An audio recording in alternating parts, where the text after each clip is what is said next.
하나님의 말씀은 신약성경 히브리서 7장입니다. 히브리서 7장 1절로 10절 말씀, 신약성경 358페이지 히브리서 7장 1절로 10절까지 우리 한 절씩 교독하겠습니다. 이 멜기세덱은 살렘 왕이요 지극히 높으신 하나님의 제사장이라. 여러 임금을 쳐서 죽이고 돌아오는 아브라함을 만나 복을 빈 자라. 아브라함이 일체 10분의 1을 그에게 나눠주니라. 그 이름을 번역한즉 첫째 의의 왕이요 또 살렘 왕이니 곧 평강의 왕이요 아비도 없고 어미도 없고 족보도 없고 시작한 날도 없고 생명의 끝도 없어 하나님 아들과 방불하여 항상 제사장으로 있느니라. 이 사람이 어떻게 높은 것을 생각하라. 조상 아브라함이 노량물 중 좋은 것으로 10분의 1을 저에게 주었느니라. 레위의 아들들 가운데 제사장의 직분을 받는 자들이 율법을 좇아 아브라함의 허리에서 난 자라도 자기 형제인 백성에게서 10분의 1을 취하라는 명령을 가졌으나 레위 족보에 들지 아니한 멜기세덱은 아브라함에게서 10분의 1을 취하고 그 약속 얻은 자를 위하여 복을 빌었나니 패 일어나고 낮은 자가 높은 자에게 복빔을 받느니라. 또 여기는 죽은 자들이 10분의 1을 받느나 저기는 산다고 증거를 얻은 자가 받았느니라. 또한 10분의 1을 받은 레위도 아브라함으로 말미암아 10분의 1을 바쳤다 할 수 있나니 이는 멜기세덱이 아브라함을 만났을 때에 레위는 아직 자기 조상의 허리에 있었음이니라. 아멘. 오늘 본문을 우리가 봐서 알겠지만은 저희들한테는 사실 이 내용이 크게 와닿지 않게 보입니다. 그러나 2000년 전 당시로 돌아가서 특별히 유대교적인 배경을 가진 유대인 출신 초대교회 성도들에게는 이 문제가, 이 논리가 굉장히 중요했습니다. 그래서 어떻게 보면 오늘 2000년 후를 살아가는 저희들에게는 별로 그렇게 이게 뭔가 라고 생각하는 것이 그분들한테는 너무나 절실한 것이었기 때문에 히브리서 저자는 이 편지를 받는 초대교회 내의 유대인 출신 성도를 향하여 이렇게 창세기를 가지고 또한 레위기를 가지고 조목조목 설명한 것을 보게 됩니다. 제가 지난 토요 새벽에 히브리서를 시작하면서 히브리서가 누구를 위하여 그리고 무슨 목적으로 기록된가를 말씀을 드렸습니다. 그런데 바로 이 수신자와 기록 동기와 목적을 우리가 매번마다 반복적으로 늘 되새길 때에 다시 한 번 더 그 말씀의 의미가 더 강하게 다가오고 그 말씀에 접근하는데 대단히 용이한 것을 제가 매번 발견하기 때문에 다시 한 번 더 히브리서가 왜 기록됐는지를 한번 살펴보고자 합니다. 히브리서는 이름 그대로 예수님을 그리스도 메시아로 받아들인 초대교회의 유대인 출신 성도를 위하여 쓴 편지입니다. 그들은 예수님을 메시아로 믿는다는 이유로 동족 유대인들에게 말로 다 할 수 없는 핍박과 환난을 당했습니다. 때로는 재산을 잃기도 하고 심지어는 목숨의 위협을 받았습니다.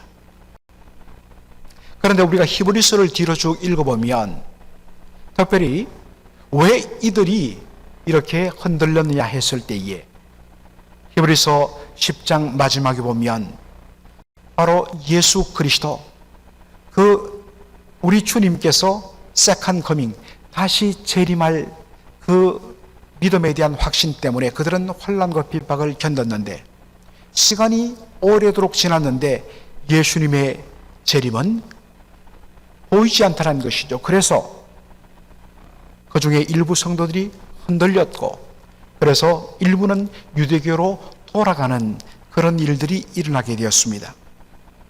그래서 이들의 흔들리는 믿음을 바로 잡아주고 위로와 격려를 주기 위해서 쓴 편지가 바로 히브리서입니다.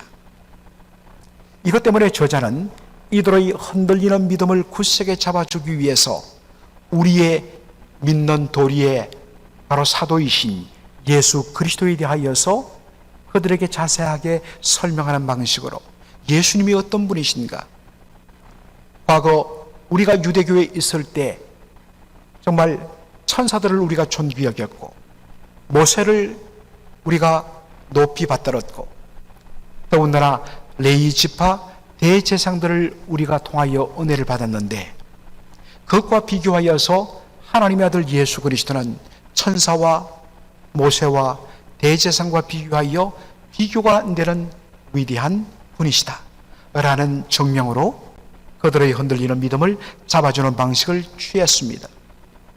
그래서 히브리서 1장 2장에 보면 예수 그리스도는 천사와 비교할 수 없는 근본 하나님의 영광의 광채요, 바로 그 본질상 하나님의 형상이다 라는 말로 그분은 신적인 본질이 있어서 성부 하나님과 동등하신 하나님이심을 통하여서 예수님이 얼마나 귀한 분인가를 이야기합니다.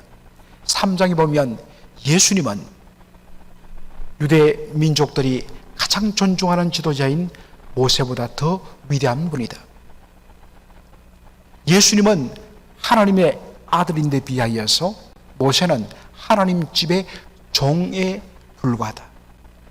그리고 이제 5장으로 넘어서면 바로 참 대제사장이신 예수 그리스도, 레위 지파 아론 계열의 제사장과는 비교할 수 없는 그분은 영원한 참 대제사장이셔서 단번에 우리의 모든 죄를 속죄하신 분이라는 그 사실로 예수 그리스도의 위대하심을 드러냅니다.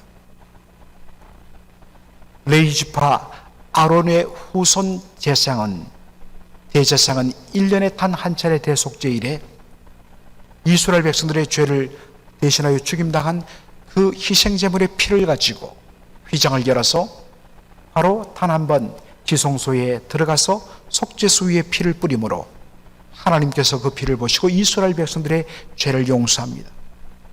그런데 이 대속죄 1제사는 매년마다 반복됩니다. 왜냐하면 그 제사를 드리는 대제사장의 불안함 때문이요, 그들이 바치는 희생제물의 불완전함 때문입니다. 근본적으로 염소와 송아지 그 피로서는 우리 죄인들의 죄를 씻을 수가 없습니다. 어떤 의미에서 구약의 이 희생제물은 장차 오실 메시아 하나님의 어린 양 예수 그리스도의 그림자일 뿐이란 것입니다. 참 대상이신 예수 그리스도는 바로 염소와 송아지의 피간이 자신의 몸을 바쳐서 그 피를 하나님 앞에 드림으로 단번에 영원한 속죄를 이루신, 그래서 우리가 매년마다 염소와 송아지의 피로 반복하는 이 제사를 완전히 없애고 예수 그리스도의 이름으로 언제든지 하나님의 은혜의 보좌 앞에 들어가게 만드신 참 대제사장이시다. 그러한 논리로 이 히브리서를 이끌어갑니다. 원래 예수 그리스도는 어떻게 대제사장이 되셨는가 했을 때에 사람들이 질문을 합니다. 대제사장은 레위 지파, 그것도 아론의 후손들이 대대로 맡았습니다. 그런데 예수님은 어느 지파입니까? 예수님은 유다 지파인 것입니다. 어떻게 유다 지파 출신인 예수님이 레위 지파 아론의 자손들이 대대로 맡았던 그 제사장 직분을 수행할 수 있는가? 라는 질문이 나올 것입니다. 이 문제 해결로 바로 든 것이 멜기세덱입니다. 시편 110편 4절을 보면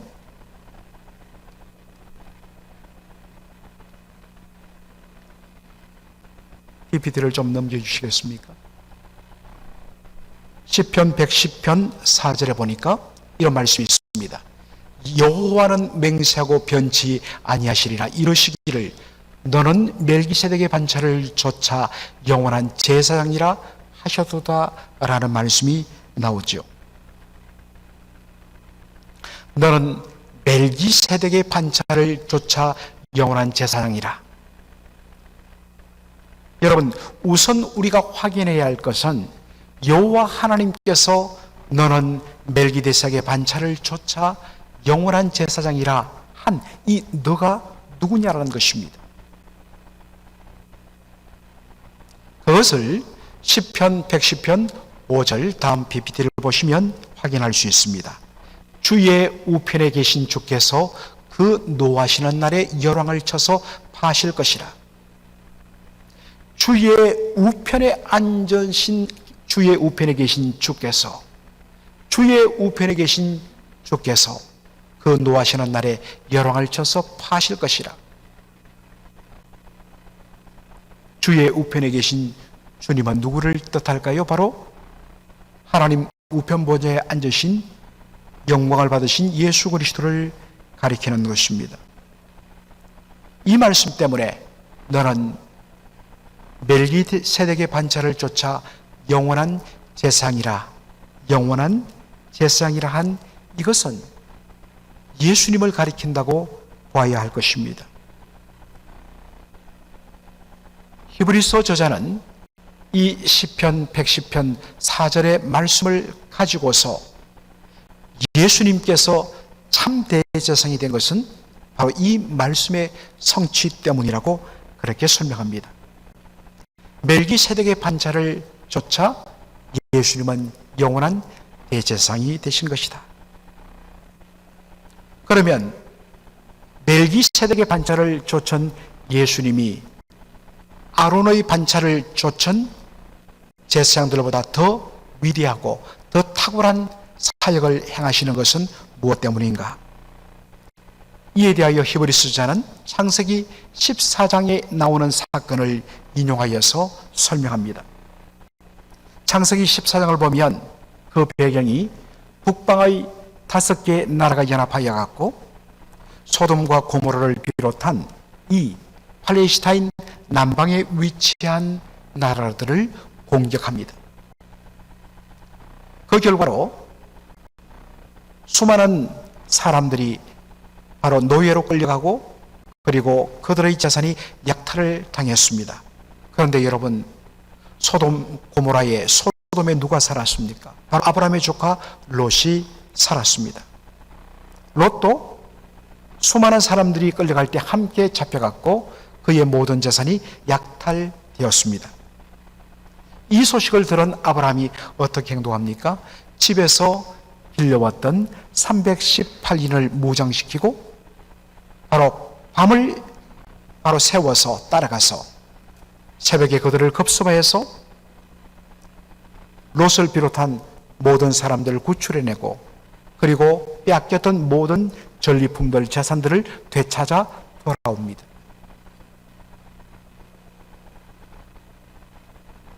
바로 이때에 승리하고 계산하는 아브라함을 맞으러 나간 인물에 대하여 창세기 14장에 있는 내용을 인용하여서 히브리서 저자는 7장 1절에 이렇게 소개합니다. 이 멜기세덱은 살렘 왕이요 지극히 높으신 하나님의 제사장이라 여러 임금을 쳐서 죽이고 돌아오는 아브라함을 만나 복을 빈자라. 멜기세덱은 누군가? 그는 살렘 왕이요 지극히 높으신 하나님의 제사장이라고 그렇게 되어 있습니다. 그는 승리하고 돌아온 아브라함을 지극히 높으신 하나님의 이름으로 축복합니다. 이때 아브라함이 취한 행동이 뭐냐? 아브라함은 자신이 얻은 것들 중에서 그 일체란 말, 영어 성경에는 everything이라고 되어 있습니다. 자기가 거기서 얻은 모든 것들 중에서 10의 1, 11조를 바로 이 멜기세덱에게 드리게 되는 장면을 보게 됩니다. 누가 축복을 하는가? 축복은 높은 자가 낮은 자에게 하는 것입니다. 그리고 그 11조를 바친 사람은 누군가? 아브라함이 멜기세덱에게 바쳤다는 것입니다. 이 사건은 바로 멜기세덱이 아론 지파, 레위 지파 제사장들보다도 더 위대하고 탁월함을 보여주는 증거가 된다고 히브리서 저자는 말합니다. 왜냐하면 율법에 보면 레위 지파 제사장들은 백성들이 매년마다 11조를 드리지만 그 중에서 제3년에는 레위 지파 사람들을 위하여 11조를 드리는데 바로 백성부터 11조를 취합니다. 한 가지 짚고 넘어갈 것은 바로 구약의 이 말씀 때문에 일부 목회자들 중에서는 11조는 바로 목회자의 몫이라고 주장하면서 취하는 그런 가르침을 전하는 사람들이 있습니다. 왜 그러냐? 율법에 보니까 제사장들에게 백성들이 11조를 바치게 되어 있다. 여러분, 그렇게 주장하는 분들은 대단히 위험한 사람들. 여러분, 왜 이 본문이 그렇게 적용되면 안 되는 이유는 뭐냐? 신약시대 목사는 구약의 제사장이 아닙니다. 물론 예배를 인도하는 그 차원에서는, 그리고 율법을 통하여 백성들을 가르치는 그런 가르침의 기능에서는 유사함이 있습니다만 근본적으로 신약시대 목회자는 제사장이 아닙니다. 여러분, 로만 가톨릭 교회에서는 우리가 보통 그분들을 존경해서 신부님 그래서 하지만 영어로는 father죠. 아버지. 그런데 그것은 바로 영적인 지도자라는 의미에서 존중해서 신부 father로 부를 것이고, 사실 그들의 공식적인 직함은 priest, 사제입니다. 사제는 제사장이란 뜻입니다. 대단히 잘못된 표현이죠. 신약시대의 제사장은 어떤 특정한 인물이 맞지 않습니다. 신약시대에는 모든 성도들이 다 같이 왕같은 제사장으로 하나님 앞에 나가고 예수 그리스도의 보혈로 하나님 앞에 자신의 전존제를 산제물로 드리는 모두가 다 제사장입니다. 그런 의미에서 목사님이 제사장이에요? 아니에요. 맞기도 하지만 여러분도 제사장인 것입니다. 사실 목사란 말, 이건 목자란 것은 바로 목이란 것은 양들을 돌보는 목자, 셰프들을 의미합니다.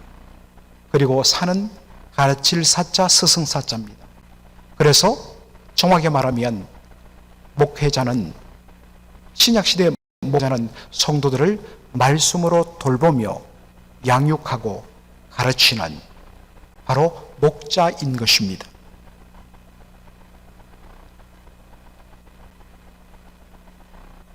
그런 의미에서 함부로 그렇게 단순하게 주장해갖고 교회를 어지럽히는 그런 여러분 가르침에는 경계를 해야 합니다. 다시 말씀으로 돌아와서 이 율법에 따라 제사장들에게 11조를 바치는 이스라엘 백성들은 누구인가? 그들은 아브라함의 후손입니다. 단순 논리로 아브라함의 후손입니다. 레위 지파 아론 계열의 아론의 반차를 쫓은 제사장들은 아브라함의 후손인 이스라엘 백성으로부터 11조를 받습니다. 그런데 창세기 14장을 보면 살렘 왕이요 하나님의 제사장인 멜기세덱은 누구로부터 11조를 받는가? 바로 이스라엘 백성들의 뿌리가 되고 조상이 되는 아브라함으로부터 직접 11조를 받았다는 것입니다. 정말 이 초등학교 학생들의 논리지만, 그러면 누가 더 높은가? 어느 제사장이 더 높은가? 당연히 멜기세덱이 레위 지파 제사장들보다도 더 높다는 것입니다. 그리고 마지막에 보면 논리적으로 레위는 아브라함의 바로 자손 아니겠습니까? 아브라함의 자손인 레위도 태어나지는 않았지만 그런 장차 아브라함을 통하여 태어날 자이기 때문에 이미 아브라함의 허리 속에, 아브라함의 그 존재 속에 포함되어 있다는 것입니다. 따라서 레위도 아브라함을 통하여 멜기세덱에게 11조를 바친 것이 된다. 그런 논리로 멜기세덱이 레위지파 대제사장보다 더 높고, 그러므로 멜기세덱의 반차를 쫓아 영원한 대제사장이 되신 예수 그리스도, 그분이 레위지파 아론 반차를 쫓은 대제사장보다 더 탁월한 사역을 하시는 분이다. 이런 논리를 펼치는 것입니다. 이 멜기세덱은 장차 이 땅에 오시는 참 대제사장이신 예수 그리스도, 구약의 관점으로 장차 때가 참에 이 땅에 오시는 참 대장이신 예수 그리스도의 바로 모형이요, 그 예수님을 미리 보여주는 모형이요, 그리고 예수님을 미리 가리키는 예표 그림자라고 성경은 말합니다. 다시 히브리서 7장 1절로 2절을 보시면 이 멜기세덱은 살렘 왕이요 지극히 높으신 하나님의 제상이라, 여러 임금을 쳐서 죽이고 돌아오는 아브라함을 만나 복을 빈 자라. 아브라함이 일체 그 모든 것 everything에서 10분의 1을 그에게 나눠주니라. 자, 멜기세덱의 이름을 번역한 적 첫째, 의의 왕이요 또 살렘 왕이니 곧 평강의 왕이요 라고 되어 있습니다. 사실은 이 멜기세덱이라고 우리 한글로 되어 있습니다만 정확하게 발음하면 말레키 제데크입니다. 말레키 제딕. 말레키란 말은 마이 왕, 마이 킹, 나의 왕이란 뜻입니다. 그리고 제데크, 우리 발음이 정확하지 않아서 세덱이라 이렇게 이야기하는데 원래는 제데크입니다. 제데크란 것은 의롭다라는 뜻입니다. 그래서 멜기세덱의 뜻은 My king is righteous입니다. 나의 왕은 의로우시다. 그래서 그의 이름의 뜻을 번역하면, 풀이하면 의의 왕이 된다 라는 뜻이 되는 것입니다. 그리고 멜기세덱은 살렘의 왕으로 묘사됩니다. 많은 분들은 이 살렘을 예루살렘의 준말로 보는 것이죠. 예루살렘, 여러분 살렘이란 이 말은 샬롬, 평강이란 말이 바로 살렘에서 나왔습니다. 그러므로 살렘 왕이니 곧 평강의 왕, 바로 평화의 왕이라는 것입니다.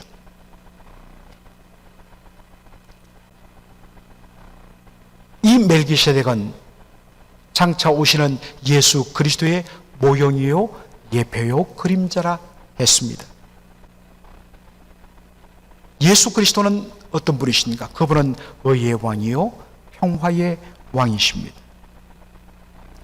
예수님께서는 자신의 모든 삶을 통하여, 전생애를 통하여 예수님은 하나님의 뜻, 하나님의 율법을 온전히 다 지키심으로 의를 성취하셨습니다. 그리고 예수님께서는 범죄한 우리를 대신하여 십자가에서 우리가 받아야 할 율법의 저주를 다 받으심으로 말미암아, 피 흘려 죽으심으로 말미암아 의를 성취하셨습니다.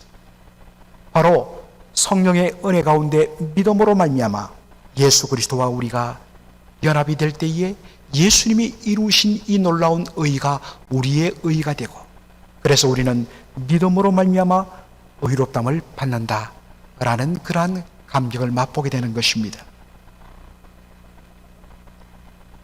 예수님께서 십자가에서 우리가 감당해야 할 그 모든 저주와 그 모든 죄악의 심판을 예수님이 다 담당하고 피 흘려 죽으심으로 말미암아 죄로 말미암아 끼어졌던 하나님과 우리의 관계가 다시 화목하게 되었습니다. 이 화목이란 말, 바로 평화란 말입니다. 반드시 화목을 이루기 위해서는 불의가 해결되고 하나님과 우리 사이의 의가 연결되어야 하는 것입니다.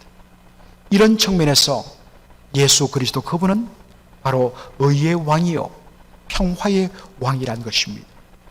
멜기세덱이란 그 존재가 가지는, 그리고 그의 직분이 가지는 그 모든 것을 예수님께서 온전히 십자가와 부활을 통하여 성취하셨다는 뜻입니다. 여러분, 창세기를 보면 창세기 14장 18절 말씀 한번 보도록 하겠습니다. 거기 보면 살렘의 왕인 멜기세덱이 아브라함을 영접하러 나갈 때에 떡과 포도주를 가지고 나왔다라고 되어 있습니다.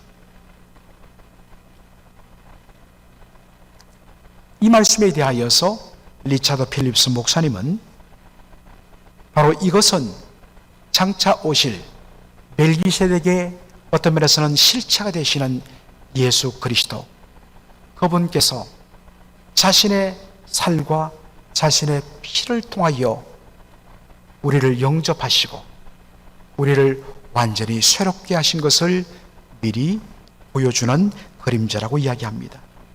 예수 그리스도의 살과 예수 그리스도의 피를 통하여 우리는 새 생명의 복을 받았습니다. 따라서 멜기세덱, 창세기 14장에 한 번 딱 등장하는, 그리고 장차 오실 예수님께서 왜 대제사인가를 보여주기 위하여 시편 110편 4절에 다윗이 성령의 감동으로 딱 한 번 예언한 이 멜기세덱은 장차 이 땅의 왕이며 제사장으로 오셔서 우리에게 의를 선포하시고 우리에게 진정한 죄사함으로 말미암아 얻는 참된 평화를 선포하시는 바로 예수 그리스도를 보여주는 모형으로 그의 사명을 감당하고 있는 것을 보게 된 것입니다. 이제 우리가 말씀을 마무리하면서 한 가지 적용을 하고자 합니다. 우리의 믿음의 조상이 되는 아브라함은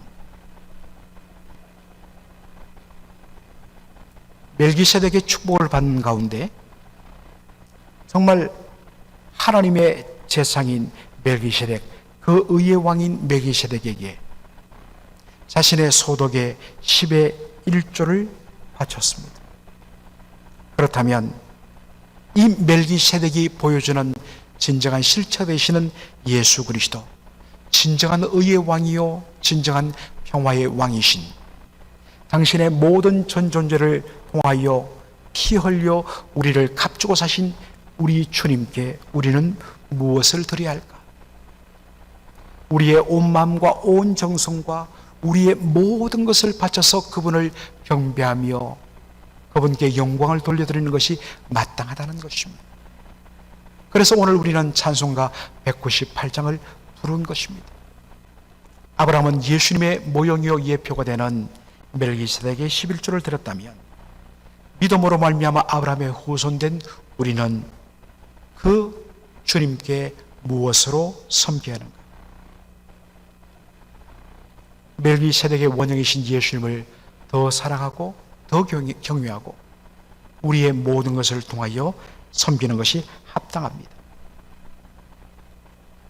사랑하는 성도 여러분, 의의 왕이요 평화의 왕, 진짜 참된 평화를 우리에게 선물하시고 진정한 의로 우리를 온전히 다스리시는 그 왕이신 주님께 우리는 무엇 제물로, 어떠한 예물로 드리는 것이 합당할까요?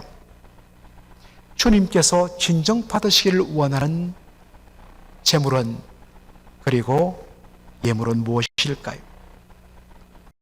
여러 가지가 있겠지만 로마서 12장 1절로 2절의 말씀을 통하여서 우리는 그것을 확인하게 됩니다. 그러므로 형제들아, 내가 하나님의 모든 자비하심으로 너희를 권하노니 너희 몸을, 여태 몸이란 것은 우리의 이 바디, 육체를 말하는 것이 아니라 육체를 포함한 우리의 전 존재를 가리키는 것이죠. 너희의 몸을 하나님이 기뻐하시는 거룩한 산 제사로 정확하게 뭐냐면 산 제물, sacrifice. 너희가 하나님 앞에 드리는 산 희생 제물이 되어야 된다. 너희 존재를 드려라. 이것이 너희가 드릴 영적 예배니라. 그렇다면 우리의 전 존재를 하나님 앞에 제물로 드려 하나님 받으실 만한 영적 예배란 무엇인가?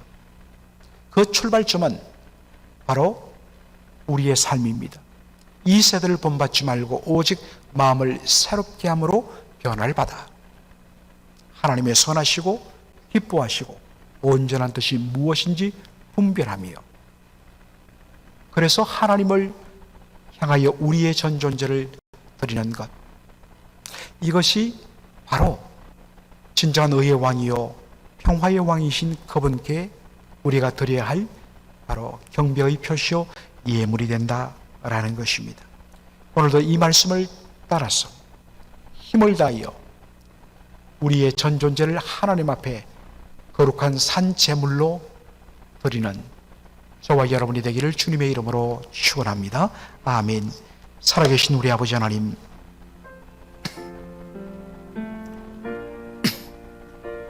은혜와 사랑을 감사드립니다.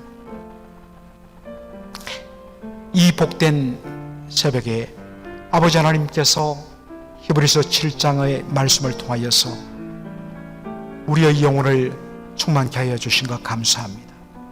아버지 하나님, 의의 왕이요 평강의 왕인 멜기세덱, 그 멜기세덱이 보여주는 실체가 가지시는 예수 그리스도, 그분께서 친히 십자가와 부활을 통하여 우리에게 의를 선물하셨고, 그리고 하나님과 우리 사이를 화목하게 하심으로 말미암아 그 화평을 온전히 누리게 하셨는데, 이 의의 왕이고 평강의 왕이신 예수 그리스도께 우리는 무엇을 드릴 것인가?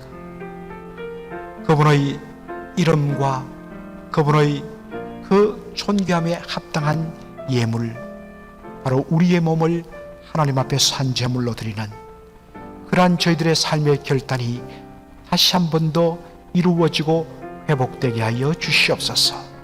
예수님의 이름으로 기도하옵나이다. 아멘.